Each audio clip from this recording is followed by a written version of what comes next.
happy Good Friday because I don't. Easter is a pagan practice, and I don't want to keep saying stuff like that, but this is what it is. Anyway, good morning. Good morning. I don't know if last night was a full moon, but last night was a little bit less disturbed than what has been in the past.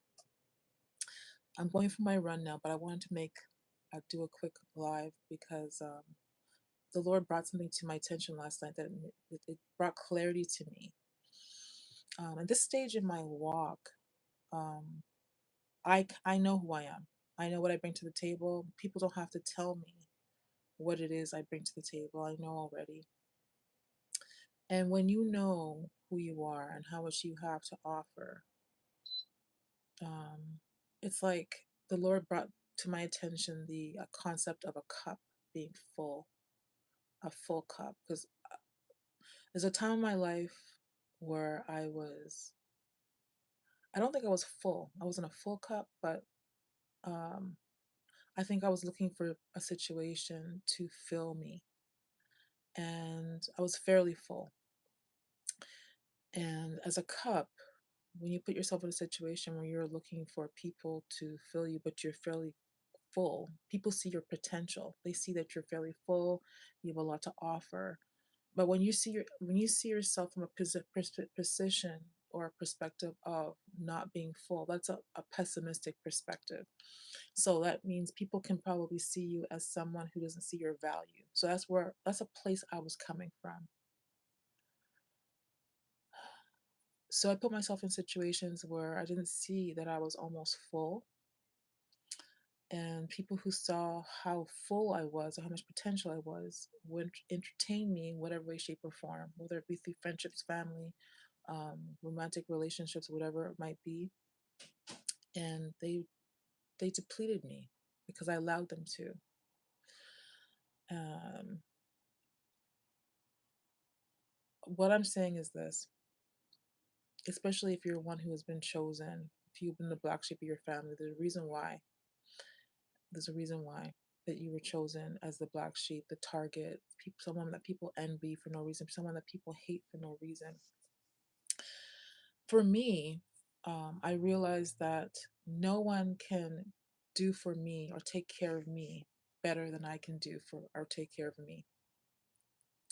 So the Lord has led me to pour into myself and continue to pour into myself. And so if you envision that what I've said so far, if I'm almost full and I continue to into myself, take care of myself, my running, eating healthy, staying away from negative influences, guarding my heart, because the Bible talks about guarding your heart.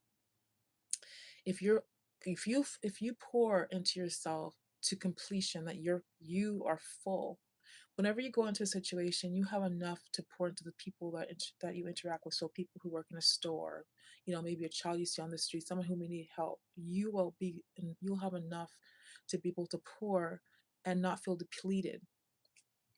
So my previous thinking was that I was pouring into people not full, people who couldn't pour into me or who were looking to be full off of what I had to bring to the table.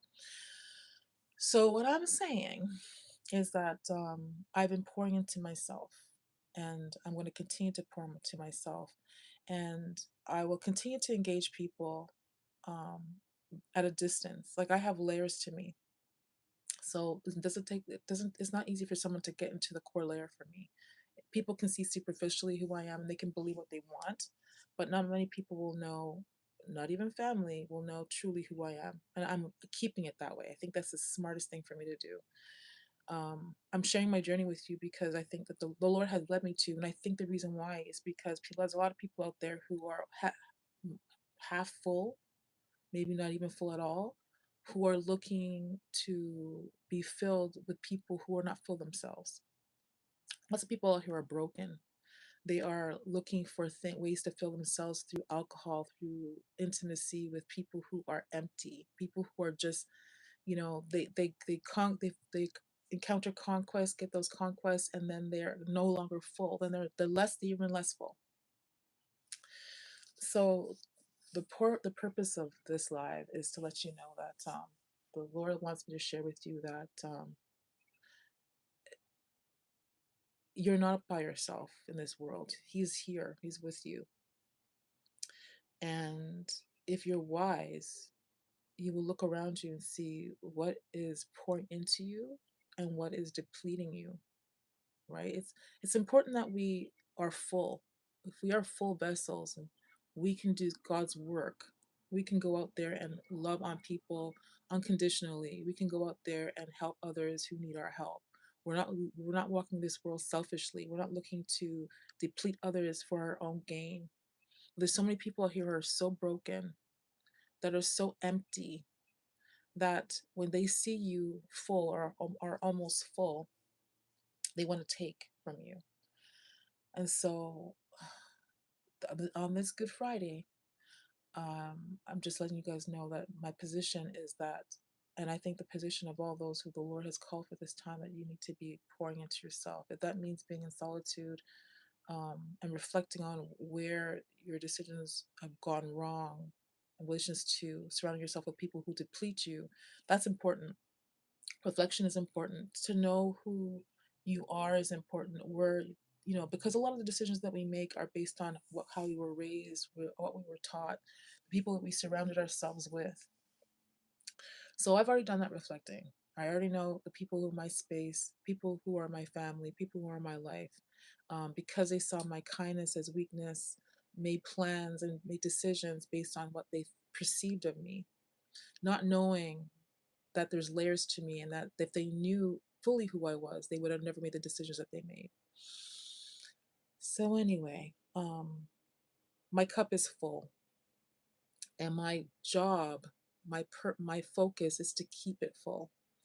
I think the only way to keep it full is to focus on our Creator, the person who created me, His promises, my walk, the purpose for my life, and His intentions for my life.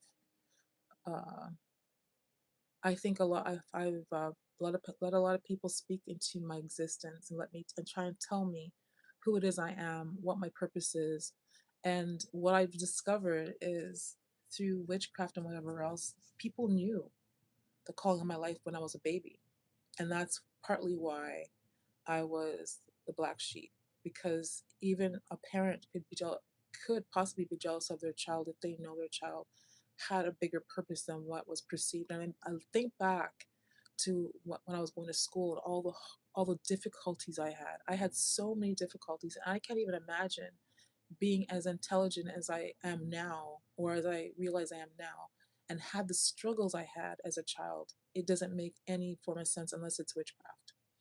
There's a couple stories I can share about how I was separated from my siblings for periods of time, and I didn't know why.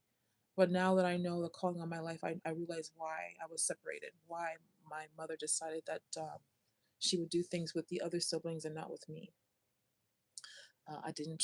I guess at some point before my mother's room, I knew I made a choice, but I didn't know when I got here that that's what it was. And I guess that's part of the whole prophetic walk, that you have to fulfill a purpose for your life. Anyway, I'm going to go for my run because that's a part of my continual. Every time I encounter a situation and I go through another period of learning, I um,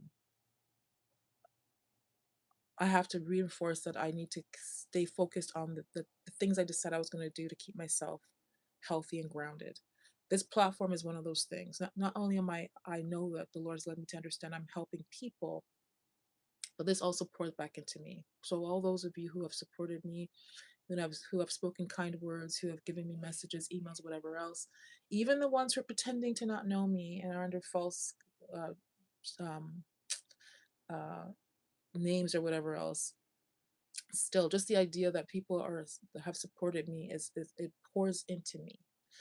So it's a give and take, which is great, but I have to be disciplined and focused on what my task is. And I was derailed and led to do something that I know the Lord didn't lead me to do.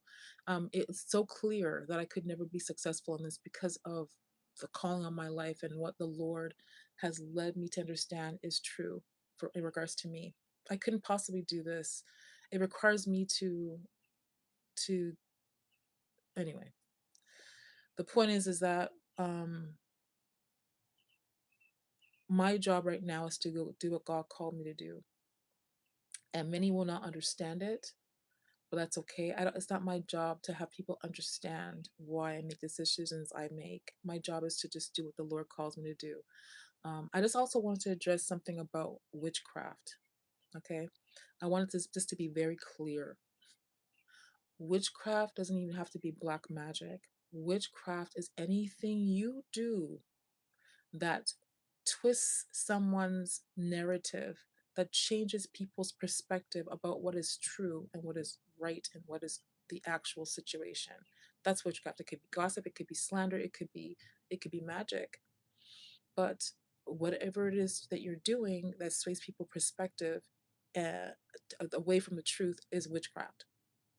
As I say that, people have, and this is what the Lord let me understand, is that people have been speaking a lie, saying that somehow what I'm doing is witchcraft. I don't know how much what I'm doing exactly, but when the Lord shows me something, I just share what the Lord asked me to share. Um, and it could be about me, it could be about what's happening on our globe, it could be about what's happening to for somebody else. But if the Lord leads me to do it, I will do it. Um, if what I'm saying and doing twists the narrative and makes people think a lie, then it's witchcraft. But if it's not, then it's not. People need to get, there's always a way to find out the truth. We all have access to our Heavenly Father, the Creator. We all have access to prayer. So if you pray, the Lord will reveal to you what's true. This is for the believers. Now, for people who are not believers, you could figure out any way you want to. But we do have a Creator that we have to answer to. And if you want to find out the truth, you could just pray and He'll reveal it to you. Anyway, yesterday I was supposed to vlog. It was so cold. I wasn't going to take out a phone and do any kind of vlogging, so I didn't. But today seems sunny. I don't know how warm it's going to be. I ran yesterday and I will be running now.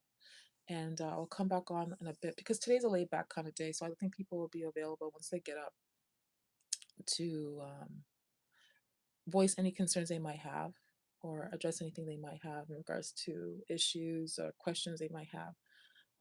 I did want to speak about Henry Monique and Celestial. There's some stuff going on with them. Um, yeah, I won't even touch on that now. But I'm gonna go on my run, finish my workout, and get that done. I hope you're all doing well. I hope that for those of you who are partaking in Easter, the ones of you who don't fully know the truth, I understand if you are partaking in Easter, it's because you do love the Lord, hopefully, and this is what you've been always taught to do. But I've been led to understand that Easter is a pagan practice. There's a reason why the Catholic Church really wallows in it, and loves to do it. It's not. It's something to do with our Savior. Our Savior talked about the Passover. We're supposed to practice the Passover. In His word, He said, "Break bread and drink wine in memory of Him." That's what He called us to do. He didn't say anything about what we're doing now, about chocolates and all kinds of bunnies and all kinds of foolishness. He never said anything about that.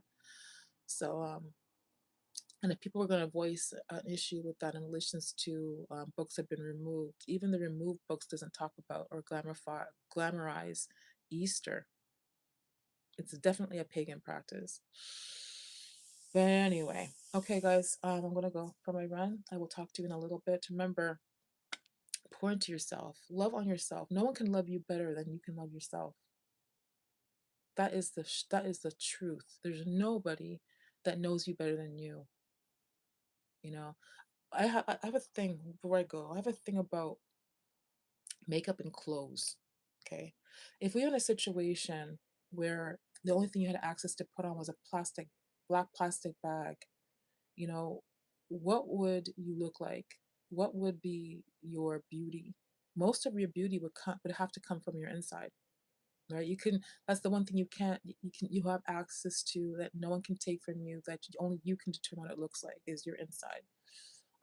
So I just, this aside, I just want to say that I was thinking, this is another thing that the Lord revealed to me as well last night, that a lot of people are so focused on what they look like and their insides are so dirty.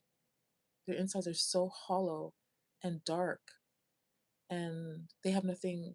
And This world is so superficial and vain. That's all I have to say. And I'm so turned off by it. There's nothing really in this world that really is appealing to me because of the shallowness and the emptiness of the people who in this world. Most people are so much about earning money; they'll do anything for a dollar. It's such a disgrace. Like, even if you had $1 trillion, if your values are based on just money, imagine with $1 trillion what you would do with that money. There would be nothing good about what you do. You'd never be satisfied. It's like a cup that's never full. Am I always? Always. We always going through something? What does that mean? Am I going through something? I voiced in the beginning that the Lord led me to understand something last night, and I wanted to share it. And if you watch this on the replay, you'll know what I was talking about. I'm about to go for my run, so I'm gonna go do that now. It's sunny, and I don't know how warm it is. I'm thinking it's actually looking like it might be, because the window's open. It's not that cold, so I'm gonna go do my run. But if you wanted to know what I'm talking about, then you can watch it on the replay. But yeah, we're all going through something. I'm just called to share what I go through. It's the only difference between me and anybody else. Anyway, guys, be blessed. Until later.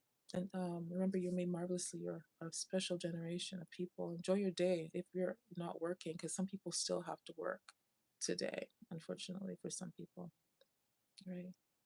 Why are you sorry? Don't be sorry. I'll be coming on in a little bit. I'm going to do my run and my workout because I'm seeing great improvements through what I'm doing in regards to just relaxing and just going by what the Lord is showing me. Like if I'm feeling like I'm sore, to rest. Like the day that I fell, I had 3 days of being a little bit sore on one side, which means I fell. My whole body, the weight of my body hit the floor. And I'm realizing that I actually hit my head. If you can see right here, there's kind of a little bit of a scar right here. I must have hit the side like that. So I was so lucky. I could have lost teeth. It could have been so bad. But it is what it is. God protected me, and it is what it is. So anyway, I'm gonna go for my run. Hopefully when I'm done, the puffiness, I just got up. The puffiness will be gone. I can't there's no face beating here. When you see me tired, it's because I can't cover it. That's what it is. Anyway, going for my run. I'll talk to you guys in a little bit. I'll come on a few times today because I said I would, and because I'm no longer doing I'm going to focus on what the Lord's called me to focus on. This is the platform that this is where the Lord said me I should be focused on, and anything else is a distraction.